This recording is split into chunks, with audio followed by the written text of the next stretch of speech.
Memo ரயில் நம்ம கேட்டிருக்கிறோம். Memo ரயில் வந்து ஒரு அதாவது பிரச்சனை என்னென்னா கட்டமைப்பை வலுப்படுத்தியாச்சுங்க, டபுளிங் போட்டாச்சு. கட்டமைப்பை வலுப்படுத்தின பிறகு கூடுதல் ரயில் விட்டாதான ரயில்வே துறைக்கு வருமானம் வரும். கூடுதல் ரயில் விட்டால் போவதற்கு மக்கள் அவ்வளோ தயாராக இருக்கிறாங்க. ஆனால் தென் மாநிலங்களுக்கு குறிப்பாக தமிழ்நாட்டுக்கு புதிய ரயில்களை விடுவது ஒரு நஞ்சை சாப்பிடுவதைப் போல ஒன்றிய அரசுக்கு இருக்கிறது. ஒரு ரயிலுக்கு போராடி அவ்வளோ போராடுறோம், ஒரு வருஷத்துக்கு ஒரு புதிய ரயில் விடுங்கன்னு. ஆனால் பல மாநிலங்களுக்கு குறிப்பாக வட மாநிலங்களில் பல பகுதிகளுக்கு புதிய ரயில்கள் அறிவிக்கப்பட்டுக்கிட்டே இருக்குது. எனவே வந்து மெமோ ரயில் இயக்கப்படணும், டே டைம் ரயில் கூடுதலாக இயக்கப்படணும். வெஸ்ட்டுக்கும் சவுத்துக்கும் மேற்குக்கும் தெற்குக்கும் இடையில் புதிய ரயில்கள் இயக்கப்படணும்.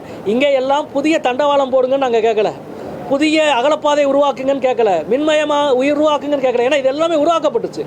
450 கோடிக்கு மேலே செலவு பண்ணி மதுரைக்கும் பழனிக்கும் கோயம்புத்தூருக்கும் இரட்டை பாதை உருவாக்கப்பட்ட பிறகு ஒரு ரயிலை மட்டும் விட்டால் எப்படி?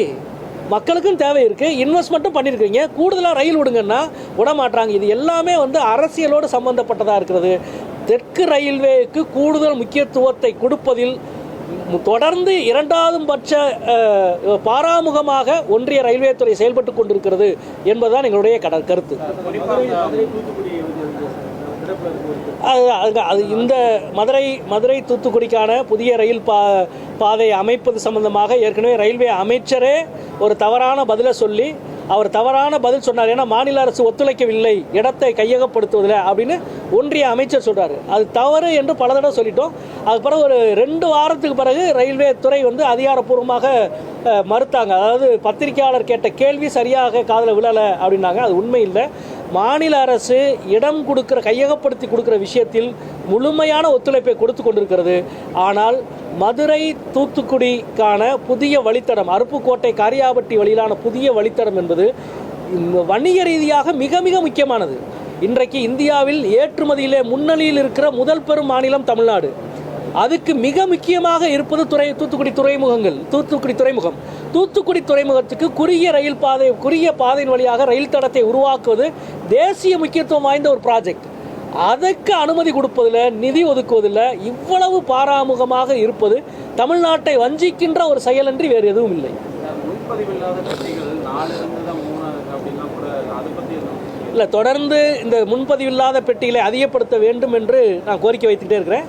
இப்போ சமீபத்தில் 2 நாளாக்கப்பட்டிருக்கு பாண்டியன் எக்ஸ்பிரஸ் உள்ளிட்ட நம்முடைய கோரிக்கையை.